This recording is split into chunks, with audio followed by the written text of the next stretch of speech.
방사능 물질 누출 관련 문제입니다.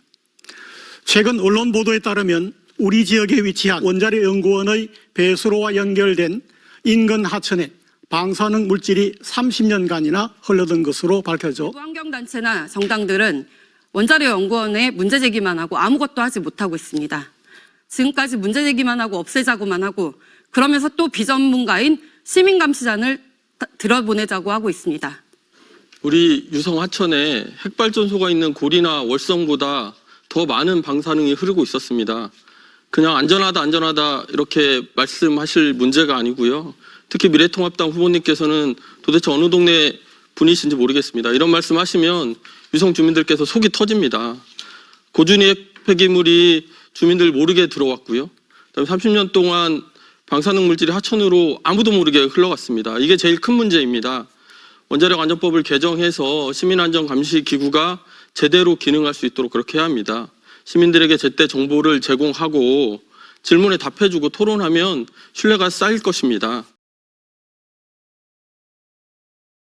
원자력 연구원 문제 이전한다고 해결되지 않습니다. 석기 시대가 도리 없어서 끝난 게 아닙니다. 에너지의 정의로운 전환은 시대적 요구가 필요입니다.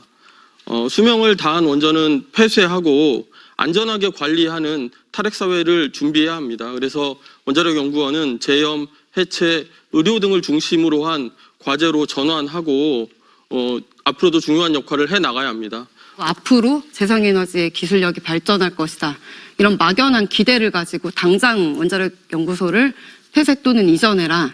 그리고 이런 부분에 대해서 좀 말씀해 주시고요. 원자력 연구원 문제 이전한다고 해결되지 않습니다. 아까 제가 드린 말씀을 잘 안 들으셨던 모양입니다. 저는 원자력 연구원을 해체하라고 한 적도 없고 이전하라고 한 적도 없습니다. 원자력 연구원이 새로운 방향으로 이렇게 전환을 해야 된다. 저는 이제 그렇게 말씀을 드리고 있는 겁니다. 토목공사에 대해서 좀 부정적인 입장을 밝히셨는데요. 네, 그런데 지금 원자력 연구원 같은 경우 예를 들어 이전하려면 수조 원의 어떤 기회비용이 듭니다. 네. 그리고 안전 문제도 언급하셨는데 아까도 계속 말씀드리지만 원자력 연구원과 발전소는 좀 다른 개념이긴 합니다. 그렇다면 우리 연구원이 만약에 뭔가 이전을 한다거나 아니면 우리 안전 문제로 다른 곳에 좀 가야 된다거나 혹시 이런 입장이 있으시다면 수명을 다한 원전은 폐쇄하고 원자력 연구원은 재염, 해체, 의료 등을 중심으로 한 과제로 전환하고 그렇다면 다른 지역에 있는 분들은 위험해도 되는 거냐? 이건 님비 현상을 조장하는 거냐? 이런 의견도 있을 수 있거든요. 어떻게 생각하시는지 한번 말씀해 보실까요? 이걸 몇 번째 얘기하라고 하시는지 잘 모르겠는데.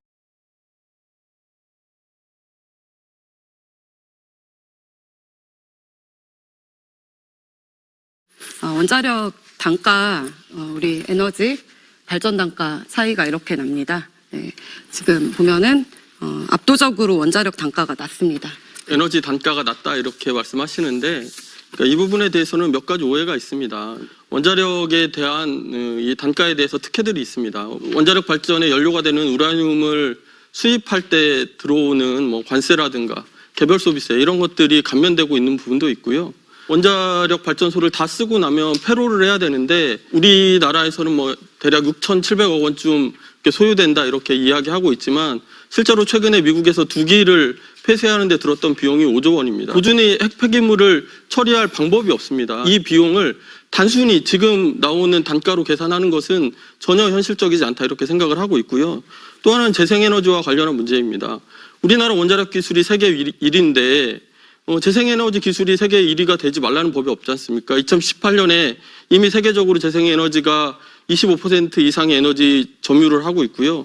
독일 같은 경우 2030년까지 80%에 가겠다 이런 목표를 세우고 있습니다. 우리나라가 재생에너지에 대해서 들이는 비용이 너무나 작기 때문에 벌어지고 있는 일이기도 합니다. 네, 김소연